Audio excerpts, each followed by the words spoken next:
What's happening, everybody? On today's show, the Georgia-Florida game is staying put in Jacksonville for at least the next few years, but is it the right decision?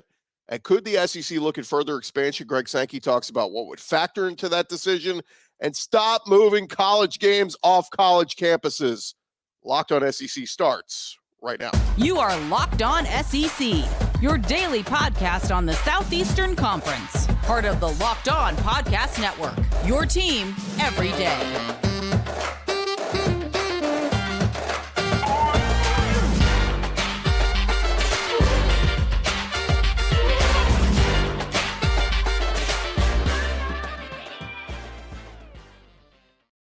And what is happening, everybody? Welcome into Locked On SEC. It's great to have you guys along. I'm Chris Gordy. Thanks for making Locked On SEC your first listen every day. We're free and available wherever you get your podcasts and on YouTube, part of the Locked On Podcast Network, your team every day. And shout out to our everydayers. All right, let's jump into it. Plenty to discuss. Let's go around the conference. Boots out to the right. Takes the handoff. What a catch! Around the conference. And we got to start today with the big news that came out yesterday afternoon. Florida and Georgia announced their location for their 2024 and 2025 games. The Florida-Georgia rivalry game, also the artist formerly known as the world's largest outdoor cocktail party. We know it's been played as a neutral site game in Jacksonville, and it's been kind of up in the air. Where are they going to go in 2024 and 2025? But it's been decided. Jacksonville officially announced that the Gators and Bulldogs have exercised their option and will play at TIAA Bank Field, of course, the home stadium for the Jacksonville Jaguars, in 2024 and 2025. The existing contract between the schools and the city of Jacksonville contained a clause outlining an option to keep the game at the neutral site the next two seasons, and the city of Jacksonville just had to be notified prior to June 30th this year, and the schools formally notified the city that they are going to do so. Florida AD Scott Strickland said the city of Jacksonville has been a historic host for one of the great rivalry games in all of college football. We're excited to have the game in Jacksonville for another 2 years. Georgia Director of Athletics Josh Brooks, he said, we're pleased with the decision to exercise the option that will keep the game in Jacksonville. We look forward to discussions, and I'm sure we'll continue over the next couple of years exploring all the options for 2026 and beyond. Of course, the annual rivalry game been played in Jacksonville since 1933, with the exception of 1994, 1995 seasons due to the construction of the new stadium there. Georgia riding a 2-game win streak. They've won 5 of the last 6 in the series. Bulldogs lead the all-time series 55, 44, and 2. And I got to say, I thought maybe Georgia and Florida fans might want to move this thing back on campus. Remember, Kirby Smart had talked about that and kind of a want to do that. But I saw a lot of Georgia and Florida fans on social media saying they're happy. They want to keep the game in Jacksonville. They hope it stays that way for years to come. So it'll be interesting to see, if it does stay there for many, many years. Of course, remember a couple weeks ago, the outgoing Jacksonville mayor, Lenny Curry, was on 1010 XL radio in Jacksonville and said they got some stadium renovations coming up that he thinks is going to be about a 2-year renovation. So, he said that not only will we have to move the Georgia-Florida game somewhere else, but, the Jaguars are going to have to go play somewhere else. So that's worth keeping track of. Is that still going to happen? Are they still going to do that construction? What years are they going to do it? Something to keep an eye on there. But the big question comes back to, is it the right move? Why would the schools, why do the schools want to keep it? It's very lucrative is the answer. Money, the answer to most things. Why is that way? Money. An industry source estimates that both Georgia and Florida net more than $5 million each year annually for the game between payouts, management fees, ticket sales, and all the other revenues. And that's the main reason that the game is staying in Jacksonville. Look, Kirby Smart said a few months back he'd be open to changing the arrangement. He doesn't like that he loses a recruiting weekend. This would alternate every year, but keeping the rivalry game at Georgia, they can host more recruits and all that stuff. They host some still in Jacksonville. It's a little bit tougher to get everybody down there, that sort of thing. Not as tough for Florida. I mean, obviously Jacksonville's not too far away from Gainesville, but alternating the game home and home, just not something that's in the cards right now. And, the big reason for that is the lost revenue on both sides. So, the thought is we're going to have expansion here real soon. As we know, Texas and Oklahoma are coming in. We're going to see how the permanent rivals play out. The thought is SEC going to move possibly to a 9-game schedule, and you're only going to have 3 permanent teams that you play every year. A lot of folks believe this will be one that will be preserved. Look, you got to preserve some of the traditional rivalries. We think Georgia-Auburn is going to be preserved. We think the Iron Bowl is going to be preserved. And the Florida-Georgia game is one that a lot of folks think needs to be preserved. And so we will find out in the coming weeks, really, on what the 2024 SEC football schedule is going to look like with the addition of Oklahoma and Texas and how they're going to do it, who are the permanent rival teams that are preserved every year. But I think this will be one of them, Georgia and Florida. And look, it's I'm all for tradition and stays in Jacksonville, sure. But as we'll get into a little bit later, I'm a fan of putting college games on campuses, keeping college games on campuses. It's the whole reason we have colleges at home stadiums, not to keep taking them off-site to NFL stadiums.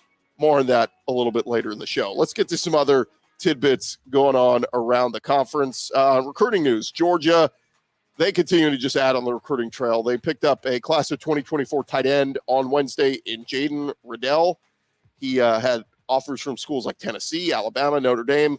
He's a 4-star recruit, rated the number 55 overall prospect in the country on 24/7 Sports. He is considered to be the number 3 tight end in the country, only behind LSU's Trey'Dez Green and Florida State's Landon Thomas. Riddell is considered to be the number 3 player out of the state of Missouri. And he said about his decision, he said just the production of tight ends they've had, the opportunity to go there. Look at Brock Bowers. He didn't say that, but I'm saying that. Look at Brock Bowers. Riddell is athletic, really fast, 6'4", 220 pounds, plays multiple spots in high school. So be interesting to see him down the road if he stays with his commitment at Georgia, but good pickup there for Kirby and company. In other news, Ole Miss quarterback commit Desmond Williams, he's going to the Elite 11 finals. He earned his invite to the event this week. Elite 11 held their final regional competition of the cycle earlier this week, and the Elite 11 finals has become the nation's premier quarterback competition for high school prospects. Desmond Williams, he committed to Ole Miss back in December, and at the Elite 11 finals in June, he will join an impressive list of quarterback prospects that include Alabama commit Julian Sayin and LSU commit Colin Hurley. Desmond Williams, 4-star prospect, currently ranked as the number 300 overall player, the number 16 quarterback in the country. Going to go play for Lane Kiffin and company.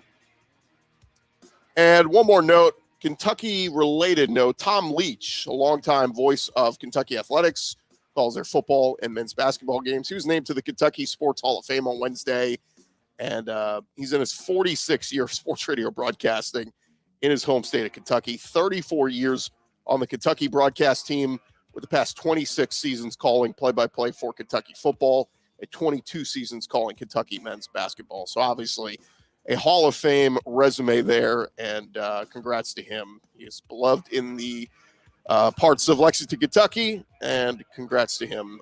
Quite an honor bestowed there. There you have it. That is the latest news going on around the conference. Coming up next, we're going to talk about potential SEC expansion again. We'll tell you what Greg Sankey had to say on what a deciding factor will be in that. Thank you guys for making Locked On SEC your first listen every day. But first, we want to remind you this episode is presented to you by our friends over at Birddogs. Look, Birddogs, it is summer, guys, and if you were looking for some clothes that fit and are more comfortable, that is the way to go. Go check out Birddogs. You will look better.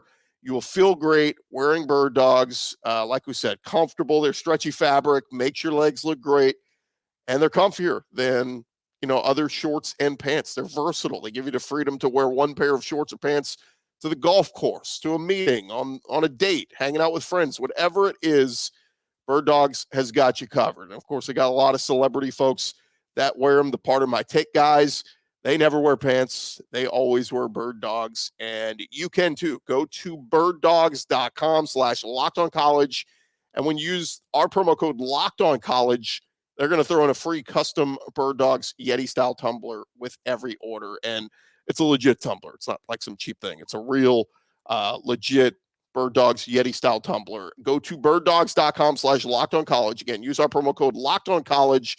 Get yourself some new shorts for the summer. You definitely need to be sporting these. And Birddogs, it doesn't get more comfortable than them. Birddogs.com/LockedOnCollege.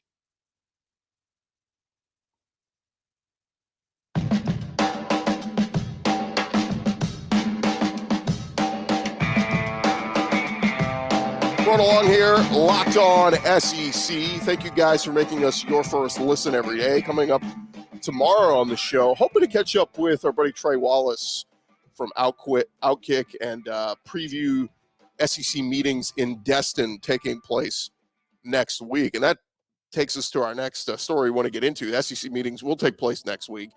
And one of the pieces Trey Wallace wrote this week was about the ACC agreeing to a new revenue distribution model. But he posed a question: how long will the ACC be able to keep Clemson, Florida State, and Miami happy? And that's got people thinking about more conference expansion in the future. And what do you do if you're the SEC, right? I mean, this is the big questions that one of the big questions that's out there is, if you're the SEC, what if Clemson or Florida State comes knocking and say, hey, look, we want out of the ACC. We want to join the SEC. What do you do if you're Greg Sankey? It's an interesting question because I've always said footprint should be something that matters. If you guys have ever driven through the Florida Panhandle and stopped off in Tallahassee, one, Jimbo Fisher did a great job of winning a lot of games there post Bobby Bowden, and they had a lot of renovations to that campus. They built a lot of new, nice practice facilities. All that stuff's fantastic to look at. But if you've been on Florida State's campus, it kind of feels like an SEC campus. Again, it's in the footprint. If you're going from New Orleans, seeing LSU play, and you're driving through the Panhandle, you want to go, you're on your way to Gainesville, you're going to pass by Tallahassee. It's literally on the way. So the other part of this is Miami. I mean, you got North Florida, or Central Florida, I guess you could say, with Gainesville.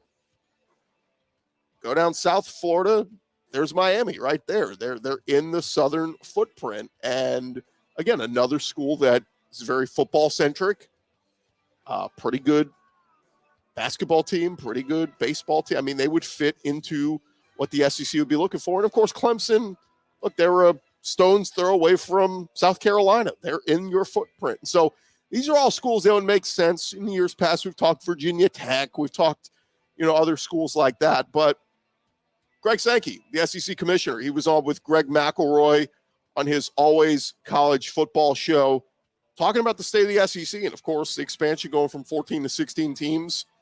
And, we know the Big 12 is expanding this summer. We know next summer the Big 10 will add USC and UCLA. And, of course, Texas and Oklahoma will come over to the SEC. Now, with the additions, a lot of these don't make sense geographically, right? I mean, taking two schools from Los Angeles, when they go play Rutgers and you got to go all the way to Piscataway, New Jersey, it just doesn't make a lot of sense. Same thing with the Big 12, adding Central Florida and BYU.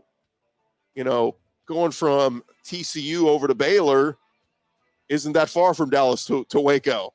But going from Waco to Orlando to go play UCF, or going up to Provo, Utah to go play BYU, it's a little silly. And so Greg Sankey told Greg McElroy on Wednesday, keeping a geographical standpoint is what's important to the SEC, and it's what was important when they added Texas and Oklahoma.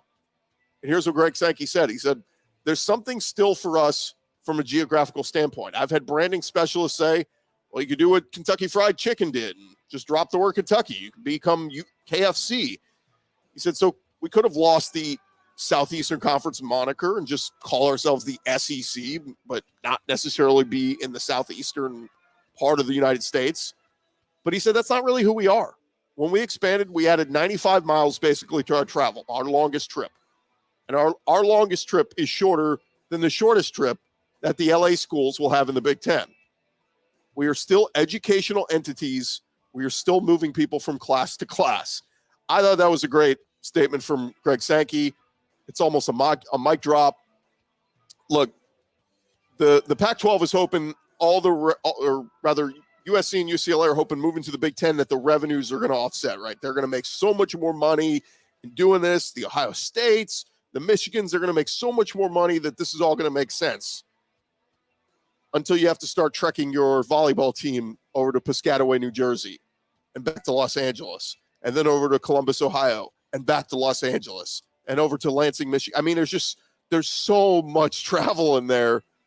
I love Greg Sankey for this. And again, we're keeping that door open. If there is future expansion, I don't think it's necessarily on the horizon, but down the road, if you want to add a Miami, if you want to add a Florida State, if you want to add a Clemson, they just make sense. They're right down the road from current SEC teams. And I thought he made a great point. I mean, look, Austin isn't necessarily right next door to College Station, but it's not much further. You know, when we added Texas A&M, it's not that much further. If you go to Fayetteville, Arkansas, it's not incredibly out of the question to go over to Norman, Oklahoma. It's right next door. So, again, I get it from Greg Sankey. We'll see what happens in the years to come. I do like that he has said, we're staying put with what we got for right now. Texas and Oklahoma, we're going from 14 to 16. We'll stay put with 16, but what will come down the road? Will there be more additions there? Will the ACC crumble? Will the Pac-12 crumble? A lot of stuff, a lot of dominoes to fall here in the coming months to years in the landscape of college football. All right. Thank you guys again for making Locked On SEC your first listen every day. Coming up next, we're going to recap a little bit of what happened in the SEC tournament yesterday. And then I want to talk a little bit about a college game that was announced, non-SEC, but I'll tell you why it bugs me as a college football fan. That's coming your way in just a second. More Locked On SEC right after this.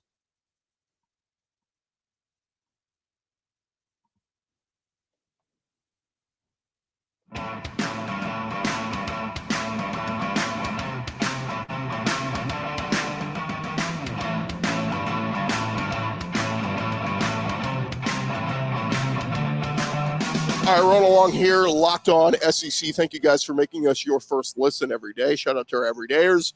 Make sure you check us out tomorrow. Again, we're going to get into a preview and a little bit of the big stories we expect to come out next week at the SEC spring meetings. As we dive back into it here, we do want to touch on a little bit of the SEC tournament continuing on today from Hoover. And just to recap a little bit of the action that happened yesterday, LSU's Tommy White knocked in his second RBI on Wednesday against South Carolina. That gave him 91 RBIs on the season as he became the first SEC player with 90 ribbies since South Carolina's Euron Peters did it in 2002. It's just the 16th time an SEC player reached 90 RBIs in a season. The SEC record is 118. Brandon Larson from LSU did that in 1997. And among those others, names like Will Clark, Todd Helton, Rafael Palmeiro, Tim Hudson. So that is good, a good category for Tommy White to be in there at LSU. He was the semifinalist for the Golden Spikes Award, came into the SEC tournament with the sixth highest single season RBI total in LSU history. Another milestone on Wednesday for LSU. Jay Johnson, head coach, picked up his 400th win of his career. During an interview on the SEC Network after the game, he was unaware of the milestone. He said the blueprint for those many wins is to coach players like Thatcher Hurd, who pitched really well for LSU yesterday to help them get their victory. So LSU is moving on. Another team that is moving on, Arkansas, as Jarrett Wegner helped them take advantage of two Texas A&M walks and an error where he launched a grand slam beyond the left field fence to give Arkansas a lead. His blast was the 13th of the season, was just the third grand slam in SEC tournament history, and the first since 2018. A&M did respond in the ninth. They hit a solo shot from Austin Bose to tie the game, but Kendall Diggs, he was the hero as he sent the Razorbacks past Texas A&M in walk-off fashion in the extra innings, and quite an accomplishment there. The walk-off was the first ever for Arkansas in the SEC tournament and becomes the first walk-off for the tournament overall since the 2019 season. The Razorbacks have now won 10 of their last 13 games, and they're just clicking at the right time in this getting ready for postseason with the win. Arkansas advances. They will face LSU Thursday in the winners bracket. And Texas A&M, they will get South Carolina with both teams up against elimination Thursday morning. The other big one, if you guys caught this one last night, Alabama and Florida. An epic game last night. Alabama led 3-2 after 6 innings. The Gators scored a run in the 8th to tie the game 3-3. We would go on to extra innings in this one as well. Alabama would score 3 runs in the top of the 11th to go up 6-3. A Tommy Seidel bases clearing double to score 3 runs. And it looked like Alabama was on their way to a victory, but not so fast. Florida would put up a 4 spot in the bottom of the 11th to win it 7-6. BT Riopel would hit a walk-off 3-run home run. So incredible stuff there. Incredible drama from the SEC tournament. One of my favorite things to watch every year when we talk SEC sports. Hopefully you guys are watching. It has been a lot of fun. In some non-SEC news, before we get out of here, I did want to touch on this. If you guys missed it, Michigan State announced they will pack their bags for their regular season finale game this year. They will play their annual rivalry game against Penn State Friday, November 24th. That's Black Friday at 7:30 Eastern at Ford Field in Detroit.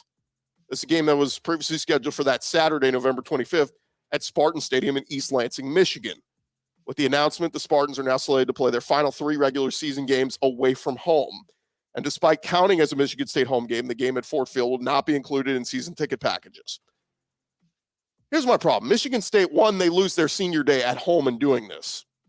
I'm just not a fan of moving so many college games off of campus. Like we've done it for years with the season opening games, the one in Atlanta, the one in Dallas. We've done ones in Houston and all these different places.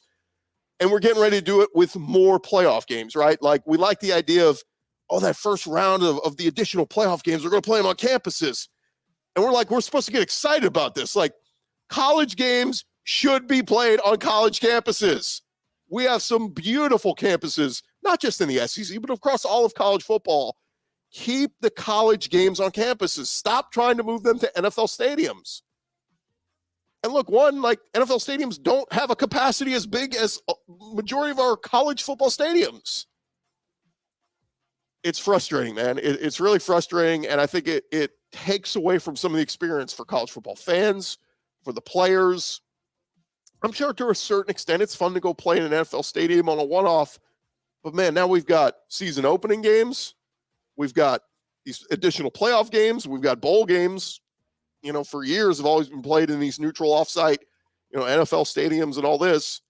And now we're talking about games at the end of the season being played in NFL stadiums. I just don't like it. I get it's all about money.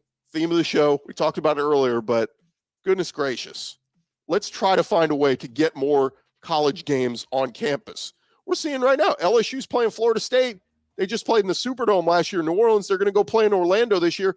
Why couldn't we have played that game in Tallahassee and Baton Rouge? Again, the home and homes, man. It's what we love about college football. It's what makes the pageantry so fun. So many times we hear about certain teams that, the band couldn't travel and all this kind of stuff. Play them at the damn stadiums where everybody can go. Goodness gracious. All right, I'm off my soapbox. And that is going to do it for this edition of Locked On SEC. I'm Chris Gordy. Thank you guys again so much for making us your first listen every day. Shout out to our everydayers who keep coming back, checking us out on the podcast or on the YouTube page.